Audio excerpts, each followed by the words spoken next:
of respect. Had to sweat just to cash checks, working from sunrise to set. Every day get challenged, no trades or talents. Barely scraped by, he found faith to balance a straight line and pace, feeling worn and gray. Poor with 4 seeds, one more on the way. It was hard days indeed, all work and no play. He made sure things on the surface were okay, but something disturbing within his mind was lurking. A slight twilight breeze would ease in through the curtains at night. It's like the sermon of a twisted apparition was urging him to listen to the train in the distance. At first it wasn't intense, just one little instant. Sure, it didn't occur, he turned to resist it, as if it wasn't much more than just a figment of his imagination. But for days it was persistent, and it went, follow me, follow me, follow me, follow me. And it got louder, follow me, follow me, I have something to show you. With time, people noticed he was acting berserk. Granny got a call saying he was absent from work, and that was the first. She ran to the pastor at church to ask him what was up with this disastrous curse. But bad with the worst, he came back 3 days after. No money in his wallet and his shirt on backwards. Stumbling, walked awkward. He called out for his daughter right before he split. The last lesson he taught her was this: if you ever have a son, let him know that his granddad loved him. But by the time that he's grown, be sure the seed is sown deep down into his dome. Don't ever walk to the train tracks alone. With that, he backed up, reached out for his jacket, told her not to act up, and cracked up laughing. After all that happened, he left never to be seen. 15 years later, when my mother had me, her dad lived a life people can't understand. Went from a family man to Ram.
Man, a gambling man that burned both ends of the candle, folded his hand in, it was too hot to handle. Sitting by the tracks, waiting for the night train, looking down the road, ain't never gonna go back. Listen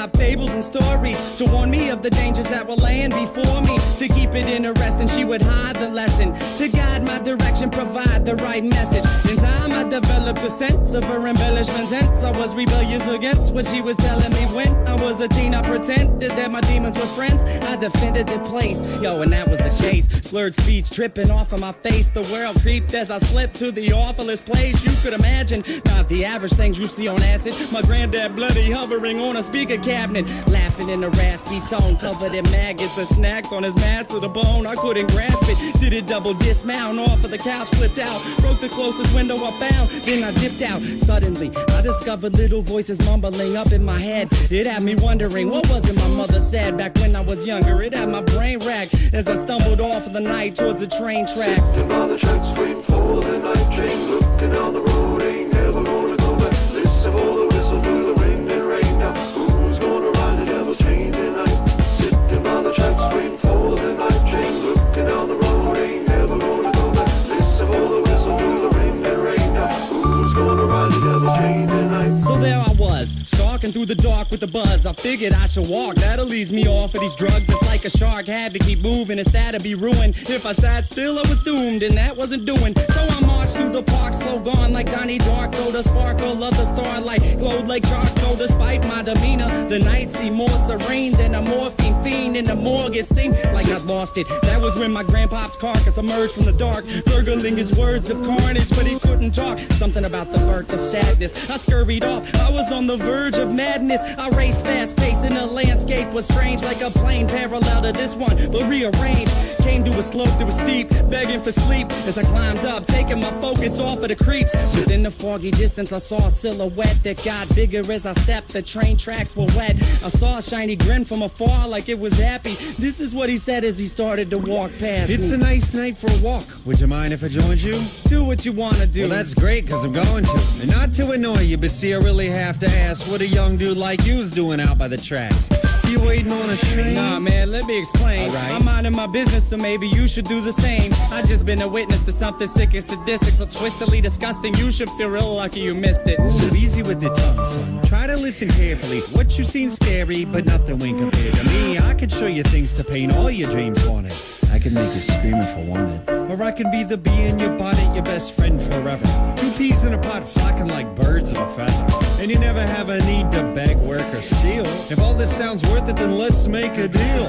All you want in life for the price of your soul. All the money you can fold, power that you can hold, I'll put you in control. Only if you're down to roll down these train tracks tonight. But where are we gonna go? Sitting by the tracks waiting for the night train, looking down the road, ain't never gonna go back. Listen for the whistle through the wind and rain. Now who's gonna ride the devil's train tonight? Sitting by the tracks waiting for the night train, looking down the road, ain't never gonna go back. Listen for the whistle through the wind and rain. Now who's gonna ride the devil's train tonight?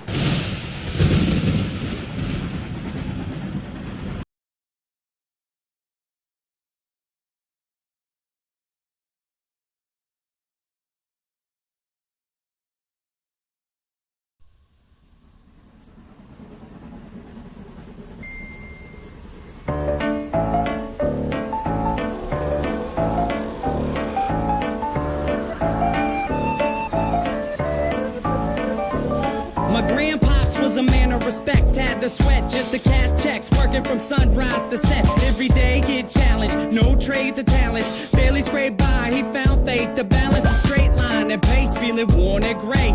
Poor with 4 seeds, one more on the way. It was hard days indeed, all work and no play. He made sure things on the surface were okay, but something disturbing within his mind was lurking. A slight twilight breeze would ease in through the curtains at night. It's like the sermon of a twisted apparition was urging him to listen to the train in the distance. At first it wasn't intense, just one little instant. Sure, it didn't occur, he turned to resist it, as if it wasn't much more than just a figment of his imagination. But for days it was